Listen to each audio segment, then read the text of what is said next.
deadlift is essentially a crane, okay? In this scenario, these are your legs. This is your torso. These are your arms. And this is the bar. Okay? Now, just like on these other lifts that we've been talking about, the key here is to get as tight as possible so you can get all the power from your movers into the implement. Now in deadlift, the reason that deadlift destroys your CNS so much is because it has the longest kinetic chain of these three lifts. It starts down your feet and it ends all the way in your fingertips. So like on a back squat or a bench press, you're not using everything. I mean, it is a compound lift, yeah, it's full body, blah, blah, blah, but really, this literally, you're trying to make power that starts here, it has to go through every single motor neuron and end up in your fingertips to get to the implement. So, this whole thing, this crane only works if everything is tight. There's never a bend in the cable on a crane when you're trying to lift something, right? Right. There's never a bend or a kink on these metal supports on a crane. They have to be tight. If anything is bending, we have a big problem. So the biggest thing that you can do on deadlift is something that I think I've heard Bob call this as well, which I like. Take all the slack out of the system. Okay, so this is why I need at least 315 pounds. Because for me to get super tight against the bar, actually, let me show you what happens if I don't have this much weight. Pick it up.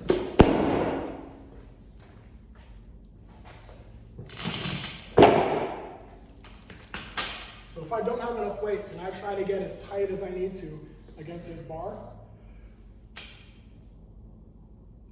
see the bar floating?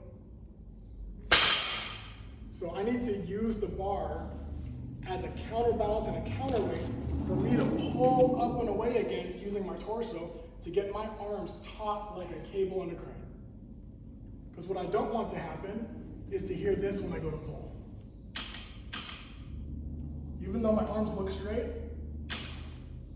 if I were to pull from there, I haven't removed all the stock from the system, there's tension in this cable.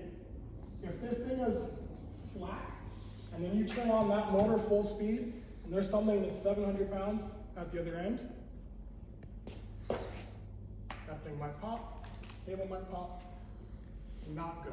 So you need to be absolutely sure that all the tension is maximized and that there is no extra space for any movement other than the bar going up when you go to pull. So that's why I always start at around 350.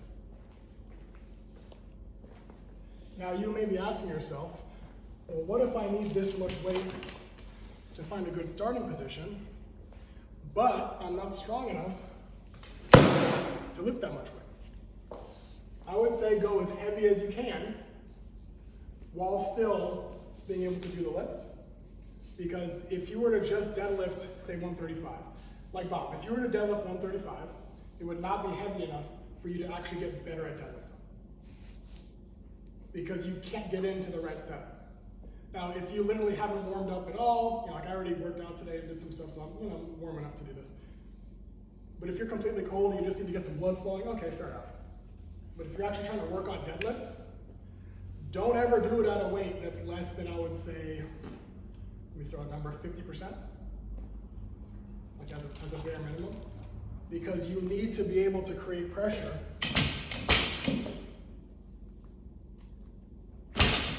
Even that, the bar is almost coming out. If you stalk my Instagram, you can find my pull from that meet, or me doing other deadlifts. You'll see when I go to pull, this initial part, the bar bends into position. So, here's my entire setup and my execution for deadlift. I'll kind of just talk you through it and then we'll go and break it down. Okay? So, I'm going to approach the bar. I'm going to be about 2 to 3 inches away from the bar. not here. Eventually I want the bar to be there, but when I go down, my shins are gonna come forward. A lot of times what we see happen is people start with the good intention of keeping the bar close to their body, touching the shins. They go down, then it rolls away from them, and now the bar is already out away from them when they're lifting it. As we all know, the bar should be leaving its mark and dragging up your shins and your thighs. So, a little bit further away, 3 inches. Then I'm gonna be here, and I'm not gonna hold the breath so I can still talk to you, but I'm gonna be trying out a few breaths. Into my belly. When I find one I like, I'm gonna bring my shoulders back and down to find my lats. It's a lot harder to find your lats and your breath when you're down here. So I always coach people to breathe at the top. You can find your belt and your belly up here so much more readily than when you're down here.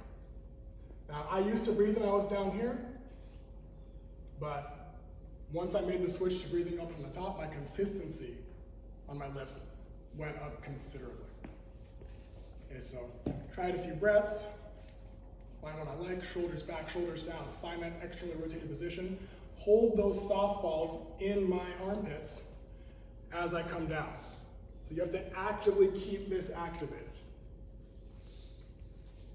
Okay. Then, I'm gonna pull the slack out. I'm not gonna do it by pulling with my arms. Instead, I'm gonna latch on, and then I'm gonna lean back a little bit and pull up with my torso. So it looks like this. Okay, you see the bar bending from here. So now when I go to pull, there's no sound when it comes up, because all of this has been taken out. Okay, so let's dig a little bit deeper into what's going on here. Number one, pulling the slack out is very, very hard for people to figure out. And I think it's because most people think that the deadlift is straight up. The deadlift is really up and back, just like bench press. At a meet, there's a spotter for deadlift. You wouldn't think, oh, a spot deadlift? Spotter's right here. Because if you're doing this movement right, if you miss it, you should stagger back. Now, this all makes the assumption that you're not squatting your deadlift. So, a lot of CrossFitters probably do this, so we'll go over it. A deadlift is a posterior chain exercise, so hamstrings, glutes, back. What it's not is this. So if I've got all this knee flexion and my knees are in front of the bar, I'm really, really low, this is one way that people think that they're leaning back correctly. Like, oh, I'll just shift my weight back. Got it. See, I'm going back. Not really. It's up and back. The up part is pulling your knees back. Oh, I'm bleeding. The up part is bringing your knees back and keeping them back. And you're using this really as a literal counterweight. You're going back, but you've got 300 pounds keeping you from falling back. That's how you can get the maximum amount of tension into your arms and pull all the slack out of the system. It has to be heavy enough for you. Like, when I'm really amped up, I'll come up and I'll just be like, just to like kind of get going. It has to be heavy enough that you can't get it more than like 3 inches off the ground. If you can like toss it up and like almost muscle smash it, like it's too light. You're not gonna be able to get in tight enough to do the lift. Okay? Just bandage for me. Thank you.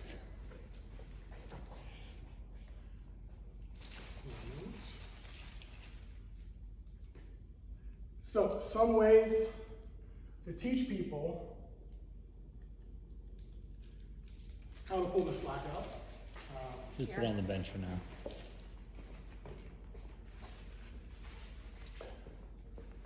Or to have them do it like an RDL first. If you allow people to bend their knees at all, and then you tell them to sit back, they're literally gonna sit back.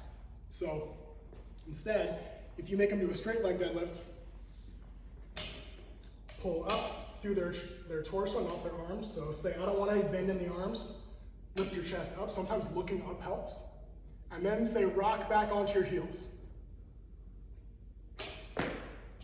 That's the kind of stagger we're looking for. It's not like actually falling back. It's just a little bit like that. I don't want people deadlifting off their heels, but again, sometimes we magnify a dysfunction to give a more clear understanding of what not to do. So if they rock onto their heels from RDL, like, oh, okay. So now bend your knees just a little. Now look up. There's your starting position. For everybody, it's going to be a little bit different. I've got really long arms. Short torso, short femurs. Joking with Delaney, I can do this, but it's not because I'm flexible, it's because I have long arms. So my deadlift is going to look different than David's deadlift. He probably needs to bend his knees more than I do, because these things don't go down as far. That's okay. But what we're always looking for is find a position where there's no more slack in the bar. Find a position where our hamstrings are very taut. And then find a position where we can do all that with a slight stagger back if we were to lose the bar. Following so far? Okay. So, the real magic of the deadlift, the thing that makes it from 10 to 11, is how you can turn a first rep into a second rep. Okay, I think everybody here knows that the second rep is always easier, right? A lot of the principles we've been talking about here earlier are the cause for that. You're eccentrically loading on the way down, so your hamstrings are stretching and using all this energy, storing it, so you can spring back up. That's one reason. Another reason, the bar and the weight has removed the slack for you now. So especially if you're going touch and go, you don't have to worry about taking the slack out. The bar is literally pulling your arms into the longest version of themselves that they can possibly maintain. So immediately you're going to get that quick change of direction from the stretch reflex, and your arms are already locked out, so you're going to get all the power transference. Second reps are awesome. First reps, not so much. So the trick to getting a first rep to feel like a second rep is to preload your hamstrings. This is the other reason why you must breathe at the top, because you can't do this from the bottom. So I'll show you a few times what I'm talking about, and then we'll talk about it a bit more. I'm going to start with my legs straight, and then in one movement, I'm going to dip, and I'm going to do the deadlift, okay?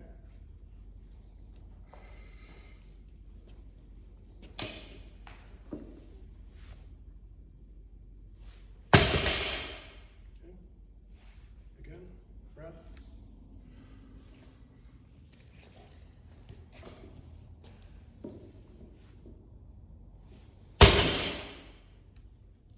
Okay?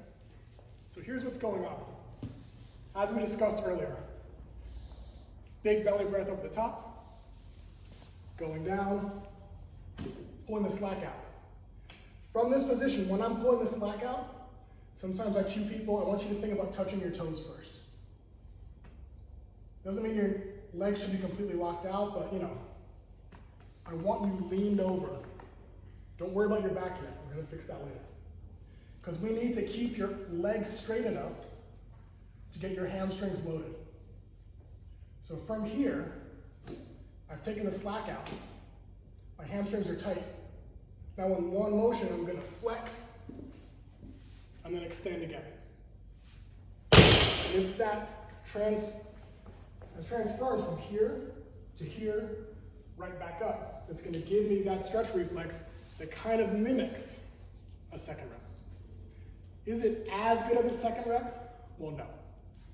There are like literal laws of physics that dictate that when this thing is up here, it has a lot more energy that it can give you on the way down than it does when it's resting on the floor. But we're still using some of the same principles and mechanics that make that second rep better by loading the hamstrings and then quickly exploding off the ground.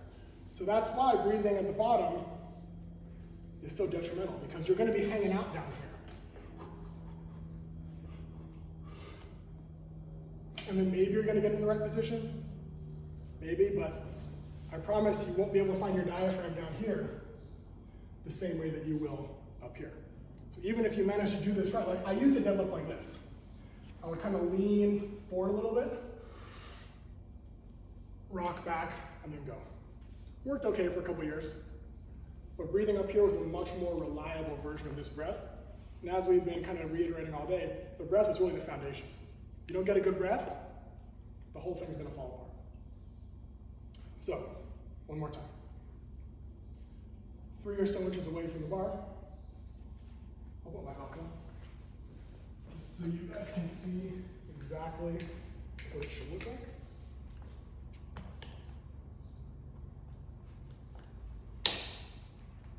And as far as tightness, you should be able to get your hand in without the breath. Not so much when you take the breath. So, here, shoulders back, shoulders down. Big breath, find a good one.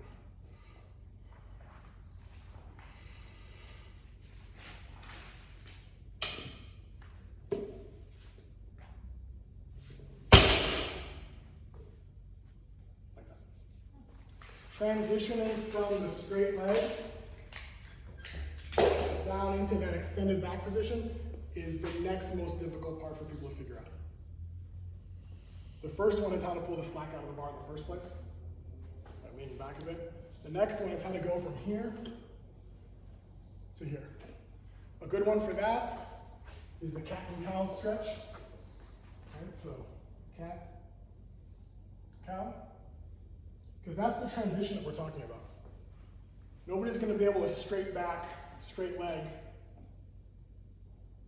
not even with my arms, get that. So you're going to have to just come down.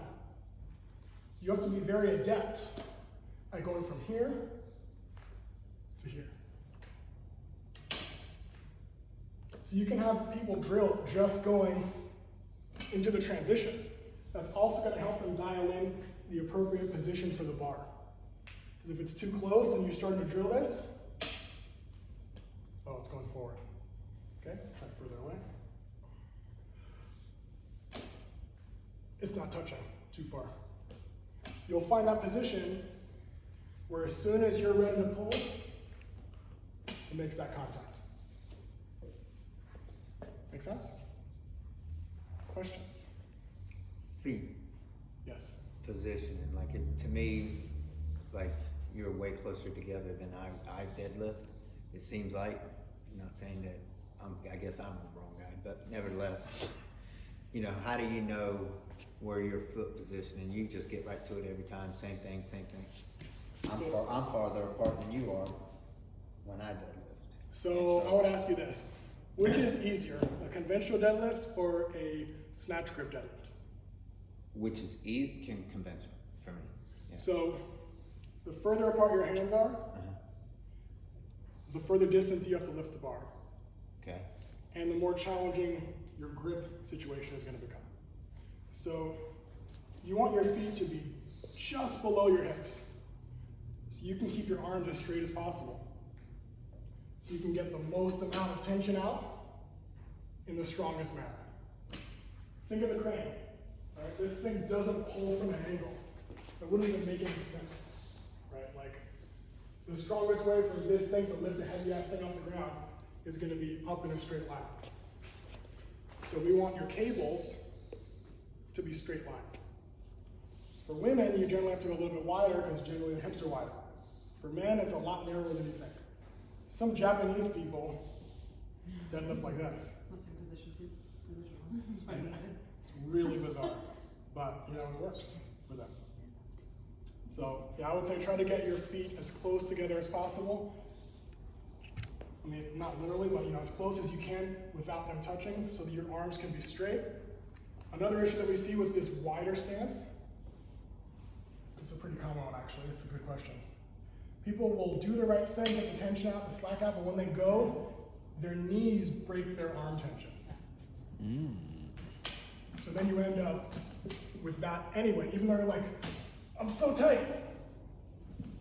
Well, you just pushed your arms out. And now you've got a centimeter you have to make up. That's a centimeter that the implement's not moving. There's your hole you just sprung in your house. So make sure that you clear your knees so that they don't push your arms out of tension. That's a good question. Because I guess if your feet are too wide, the only way you can not have your knees drive your arms out is if your arms are wider, and then that's not good. Then your grip They're sucks, not, yeah, and you're lifting it further. right. And that's going to change your starting position dramatically, right? Because like, you're going to have to use a lot more knee flexion because you're going to have to go lower, right? Like, unless you can grow your arms to be proportionate, it's not going to happen. So, narrower is always going to be better. Okay. Always is an interesting word, but most of the time it's going to be better. What else? Double overhand versus mixed grip. The mixed grip is always going to be stronger. Always stronger. Always stronger. Is there any rhyme or reason as to who, like, which hand you flip? Like, So, I know a lot of people that flip dominant, people that flip non-dominant, and there doesn't seem to be a rhyme or reason. So I don't in know. my experience, I've seen about 80% of people will flip their non-dominant hand under. Right. About 80%. So there is some rhyme. Reason, I don't know, but there is some rhyme to it, I guess. Usually, like I'm a righty, so my left hand's going to be I under. also flip that. Okay. Double overhand. flip So that like the idea behind this, I'm sure you guys know this, but you know, as the bar is rolling out of one hand, it's tightening into the other. And so there is, you know, these plates do spin, there is some rotational force involved. So that's why this grip is so much more secure. It's falling out of one, but it's tightening into the other.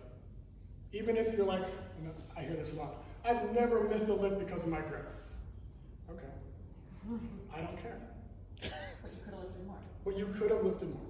Right? Like you don't know how much having a weak grip is limiting you. Because it doesn't stop with just losing it. Like having a weak grip is kind of like having a cable that stretches a little bit. Right? If you're not holding on to that bar maximally, and there's like when I did that double overhand the other day, I mean, the thing is starting to open up your hand as you go. True, I didn't lose it, I didn't miss it, but you know what? It wasn't that great because I was lengthening the pull as the bar is falling out of my hands. Well, you probably wouldn't have gone up 20 pounds, but if you had gone to a switch grip, you could have gone. Exactly. Now, hook grip is a different story. I don't recommend anybody deadlift with hook grip unless they're an Olympic weightlifter. In that case, then have fun. Painful, but it's worth it for what you're trying to do. There's no real practical advantage to the hook grip in this other than avoiding a rotational imbalance that you may get from years and years and years of using a mixed grip, which I have done. But now what I do is I'll use a different grip if I'm not in a peaking block. So if I'm not getting super close to a contest or something I really care about doing, then I'll just use the other, like I'll switch my grip so that I rotate the other way a little bit. Have you ever heard an old coach's tale that like sometimes someone might not have like the form or the musculature to support, like maybe their back is weak and they shouldn't be lifting heavier, and like the double overhand will stop them from lifting more than they should? Like, somebody has said that to me, like if you do double overhand, it's like the grip will fail before like their back does. Yeah, I mean, I've heard versions of that. Like I've heard you should only overhead squat because that'll certainly limit how much weight you're squatting. But anyway, I mean, like, oh, like total body control. But I kind of like what Emily said earlier. That's a conversation moment. Right. It's like you shouldn't be doing this. And if somebody, like if you're somebody's coach and they're not listening to you and they're paying you and you've tried, Right. I mean, this isn't like, you know, these are adults here. So you can't force somebody to do something. We're just here to advise. So I'm not a big fan of like trying to trick people into doing the right thing. I'm more of a fan of trying to explain it to them in a rational, kind of systemic way so they understand, well, why is it supposed to be like this? And what are your issues? Where's the common ground between those two things? And if I've done my job and they're still not listening, then maybe I'm not the right coach for them. You're only going to listen to somebody if you find them to be credible and if you have respect for them. And if those things are missing, then it might just be a bad match. And that happens sometimes. And it sucks, but it's okay. Like, I'm not always the right voice for the message. It's like hearing from your significant other that color doesn't really work so well on you is a lot different than this guy telling you to. I don't care about this guy. Like, Rob, man, I don't know about that pink, man. I'm like, fair enough. But you know, if my wife is like, pink? Really? Then I'm gonna interpret that in a very different way. So I don't want to get too much into the psychology of it, but I guess that's my answer to your question is, you know, I'm less into tricking and more in explaining and trying to get to like a common ground of understanding. I mean, I love explaining stuff to people. I think all of you probably do too, because you're coaches. And so it's rare that somebody actually comes up to you and wants to know more, so you have to sometimes create those opportunities, and a lot of the times you create them based on visible dysfunction. Like, hey, like it looks like your back is really rounding. I know you're technically getting the weight up, but here's why this is a problem for you. And here are some things that we can try in order to help make it better. Have you ever tried using a mixed grip? Have you ever tried wearing a belt? Show me how you're breathing. Do you know what diaphragmatic breathing is? I'm a big fan of asking questions, because then it engages the athlete as well. It's not just, yeah, that's not right. I need you to do it like this. Have a dialogue about it. It's like, hey, so I noticed this. It seems like this is what's going through your head, but I'm not really sure. Am I on the right track? And then you can start to get an understanding about where they're coming from. Like, well, I had a coach in high school that taught me to do this. I'm like, okay, I mean, that's one way to do it. Here's another way to do it. It may feel better, it may be worth a shot. I find that humility is a very, very powerful thing as a coach. Everybody knows that you know your stuff, right? Like, you're the coach, people make an assumption that you know what you're doing, what you're talking about. So there's no need to like rub that in people's faces. Especially if you're somebody that's like super strong and you're working out all the time, like people see, like, they get it, okay. So now let's have a dialogue and find a way for you to understand and, you know, absorb what I'm telling you in a very reasonable, in a way that makes it seem like it was almost their idea. If you're asking the right questions, then eventually they're gonna be like, okay. So maybe I should wear the belt and then breathe into my belly. I'm like, that's a great idea. That's a really good idea. I think we should do that. Let's try it out. You never know. So I don't know what your initial question was anymore, but Oh no, it was just sort of like Well, we're here now, and using like a double overhand grip to prevent people from like lifting a weight that they're going to use poor form, but they get it up anyway. Like taxing their grip before they tax their back and stuff, and you were like, I don't trick people, and so yeah, So no, that makes sense. this is, of course, juxtaposed against me. You could construe me having somebody bench with their butt up as tricking them, but I find that to be a little bit different. It's like a progression. I don't like to trick people on intensity. I'll trick people on movement patterns because a lot of the times they're really difficult for people to pick up. You know, in fact, like the heel on a lifter, it's like tricking you into falling forward. It's a forward-leaning fall that's easier to recover from because you've magnified it. So now everybody knows, oh, upright. I mean, obviously it helps with ankle dorsiflexion, some mobility stuff, but like for most people, they're gonna squat for the very first time at lifters way more readily because a lot of people are gonna fall forward automatically when you tell them to squat with their heels down because they're used to doing this. What does that look like? In Olympic lifting shoes. So sometimes magnifying a dysfunction to learn a pattern, tricking them, whatever you want to call it, is really useful, but I'm never a fan of tricking somebody on the intensity side of things. But that's just me as a coach. Trying to get by a lifter. What are pros to sumo? So sumo deadlift, I don't know if I would say, well, I guess not pros, but I guess differences. yeah, differences as far as, you know, strength-wise, musculature, Yep. how we use it program-wise. and even on top of that, the difference between like body types with when should somebody sumo deadlift versus when should somebody conventional deadlift Right. as well. So as far as body types go, I'll start there. You're gonna run into a similar situation. Somebody that's gonna be more apt to high bar squat is probably gonna be better off doing sumo deadlift because having a longer torso or longer femurs is going to promote a more upright position in both of these. And sumo is a much more upright, dare I say, squat-like deadlift. Yeah. So, as far as body type goes, same thing, long femurs, long torso, probably sumo. On deadlift, because we've got this additional appendage to throw into the mix, if you've got super long arms, you can sometimes overcome femoral issues or torso length issues, because it'll allow you to get down without going into too much flexion or leaning over too much. But it's rare. Usually if you're long here, you're gonna be doing sumo. As far as musculature, obviously whenever we get into a wider stance, we're gonna be blowing up our hips and our glutes. There's gonna be a lot more glute, especially off the floor on sumo deadlift. And in fact, up at lockout as well, it's gonna be a lot more hip. Now the first initial pull, because there's so much hip, is generally very slow. Sometimes people miss sumo up at lockout, but I would say the majority of people are gonna miss it off the floor.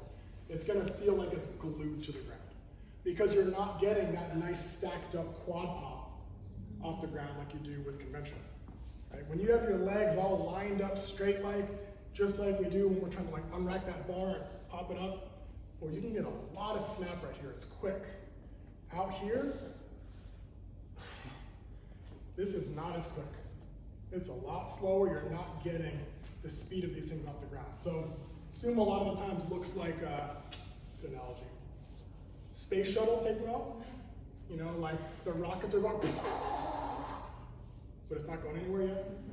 And then eventually, it'll start to go up. So you'll see people pulling.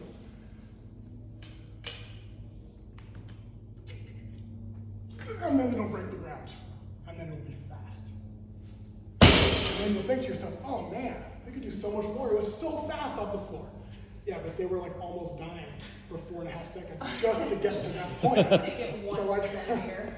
So it's going to be generally a lot more hips, a bit less quad, and less back as well, because you are more upright. The more upright, the less this lever is going to be taxed. The more you lean over, the more you hinge at the hip, the more it's going to be taxed. So would it tax CNS a little bit less because of that? Yes, exactly. Would you program that for someone who is having trouble engaging their posterior chain, like someone who's really quad dominant, and you want them to build out their glutes and hamstrings a little more?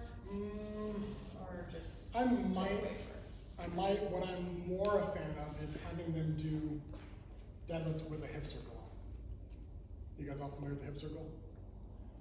You're talking about the band around the knees? Yep. Yeah. So if you're creating this, this lateral hip pressure the entire time, you're going to keep your glutes engaged automatically, and then you're going to be able to do it in the specific pattern that we're trying to train.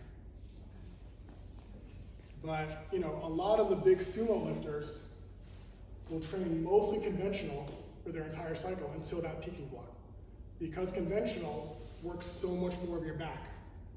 So would you say that conventional, increasing your conventional contributes to your sumo, but increasing your sumo wouldn't really contribute? I would agree with that. Conventional. I would generally agree with that. I'm sure there's somebody out there that did a whole block of sumo and then came back and see bro, sumo helps everything, but generally speaking, you're using more of your back, and that's where people are gonna fail. Again, all these things fail at the midline. They don't fail because your legs can't do it. So you get a stronger back, and they say big backs make big toes. So, big, strong back, you're gonna be able to stabilize more. Conventional is gonna use more of your back. Therefore, it's gonna tax your CNS more, but it's also gonna strengthen your back more. You do use your back under these other lifts, sumo included, so stronger back, stronger lift. When would you advise somebody on using sumo versus conventional? So again, if they present one of those anatomical differences, Okay. like long femurs or a long torso, then I would say probably sumo. Now there are different ways to do sumo also. There's true sumo. Oh my god, it's so painful. Okay? And then there's fako sumo, where somebody will technically have their hands in between their knees, but they're really just doing conventional deadlift they usually have some mobility issues, or they got it in their head that because sumo you don't have to lift the bar as far because you're getting closer to the ground, that's better, and like, see, I did a few reps and it's easier, or blah, blah, blah, but here's the thing about sumo, again, it always feels good except for the sticking point. Sticking point on sumo is a lot harder to get over than conventional. So whether it's on the lockout or it's on the floor, sumo is gonna be harder at some point of the lift. A lot of people that try this Fako thing once, their sticking point has now shifted from the bottom to the top because they're not as wide and they're not taxing their hips as much. So they think it's okay, and then they get up to like their 1 rep max and they're like, oh, it's not actually higher. It's similar because they're basically not doing real sumo, they're just like doing conventional with a wide stance.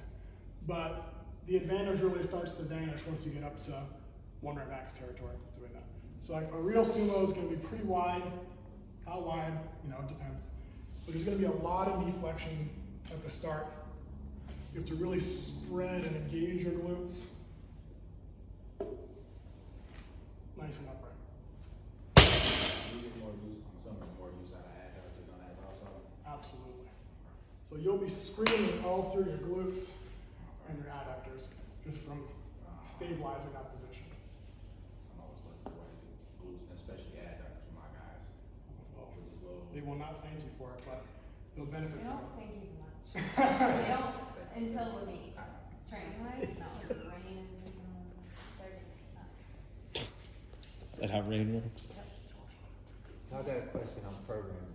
You're trying to get somebody stronger, Steroids. and the huh? Steroids. Steroids always works. Outside of steroids, so y'all, like, I guess I went to Tennessee.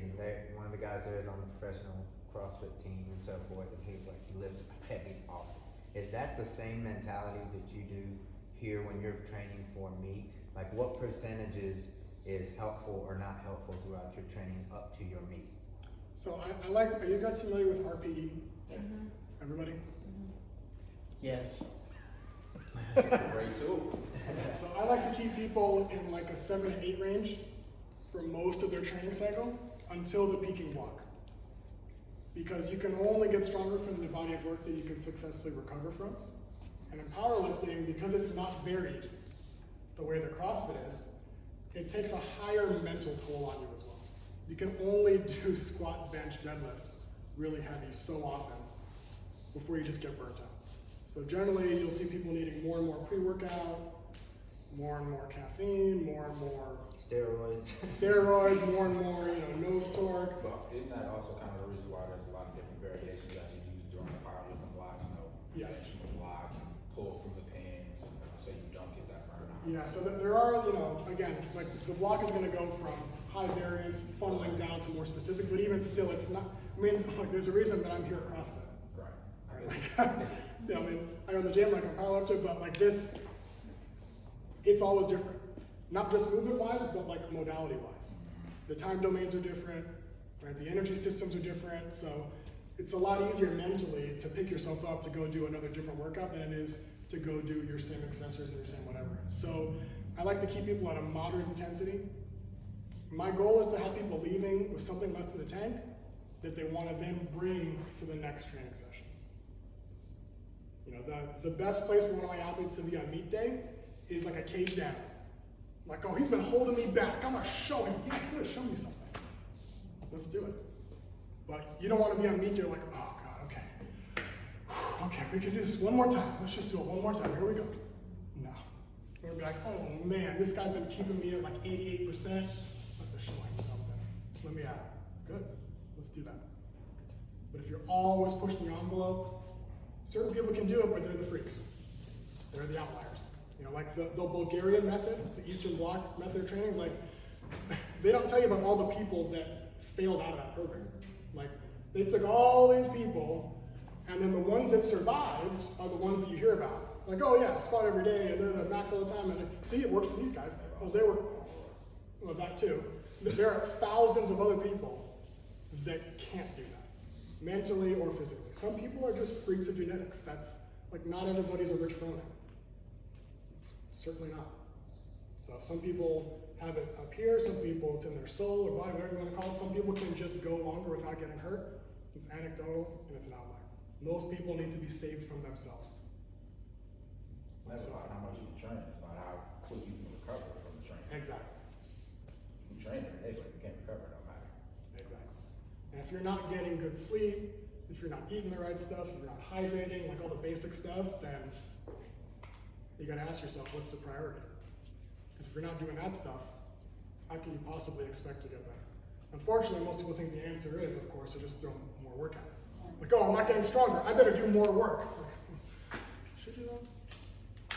When's the last time you had a rest day? Now look, I mean, I'm a big violator of this myself. I think I think we just had this conversation. I think most people in this On room Friday. really are. Yeah, we did just talk about this. Yeah. I Yeah, am but, My but, rest days. but there is awareness. Serious. Like I'm aware, and I can at least give the right message to athletes. Like doctors are usually the most